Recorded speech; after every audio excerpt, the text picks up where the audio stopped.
Hey everybody, welcome back to day 3 of the Fill My Cup Challenge. I'm Lelo and I hope you guys are doing lovely. Today I just want to share a bit on, how God provides for us in seed form sometimes, okay? So sometimes God provides for us in seed form.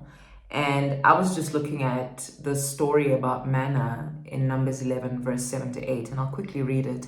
It says, "Manna was like coriander seed and looked like resin. The people went around gathering it, and then they ground it in a hand mill or crushed it in mortar. They cooked it in a pot or made it into loaves, and it tasted like something made with olive oil." And, I was just thinking about how often the gifts, the talents, the ideas that God gives us are like manna. And our willingness to gather them, to grind them, to, bake them, cook them, is what determines whether or not we end up with bread, okay? So bread has typically been, a staple in households. It's typically been, synonymous with provision and sustenance.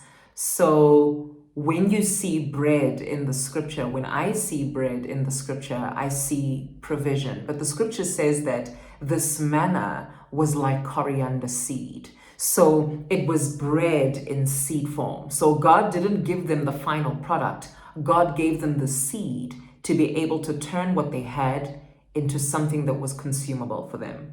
So my question to you today is, how willing are you to work the gifts, the talents, the strengths, the abilities that God has given you to turn them into something that is consumable for you?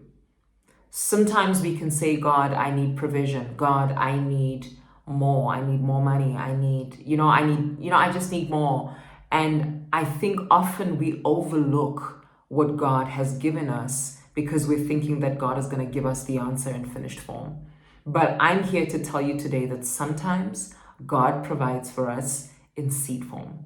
And it's our ability to identify the seed that God has given us that will determine whether or not we're going to end up with bread. Okay, so some of us have to begin by identifying. The scripture says that they first gathered it, right? And I think you need to gather, right? And gathering for me means, what are the clues that God has given you in your life about the gifts that He's given you, right?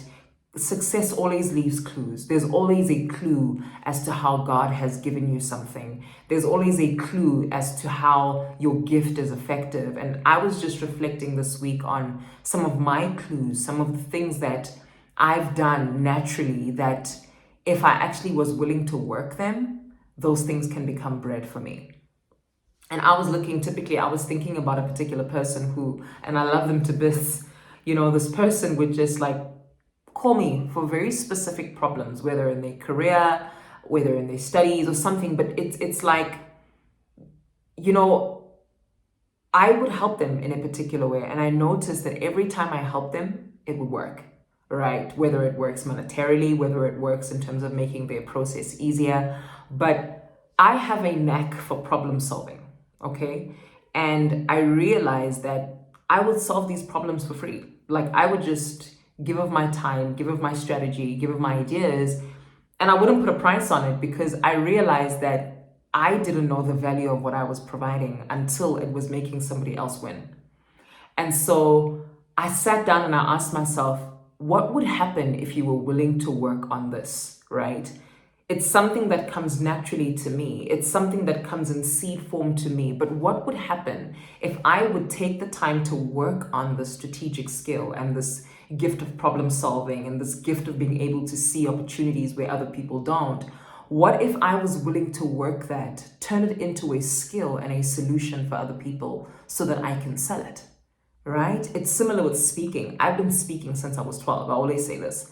I've always said I'm going to speak for a living and I'm going to get paid for it. But it's something that has come naturally to me. What would happen if I was willing to grind the speaking gift, if I was willing to perfect it and take it from a natural gift into a skill, into a solution, into something that if I provided it, people would be willing to pay for it, right? So look for the clues in your life. What shows up every time you're around? What gifts, what talents, what things has God given you that if you look at them, people win when you use your gift, but also you win. Okay?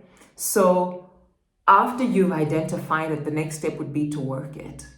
Right? Are you willing to work on it? Are you willing to invest time, to invest energy, to invest money, to invest in this natural gift, the seed that God has given you to be able to turn it into a skill, to be able to turn it into a solution that you can sell, and in return, it can give you bread? That's how I think. That's how I think about my gifts. That's how I think about my skills.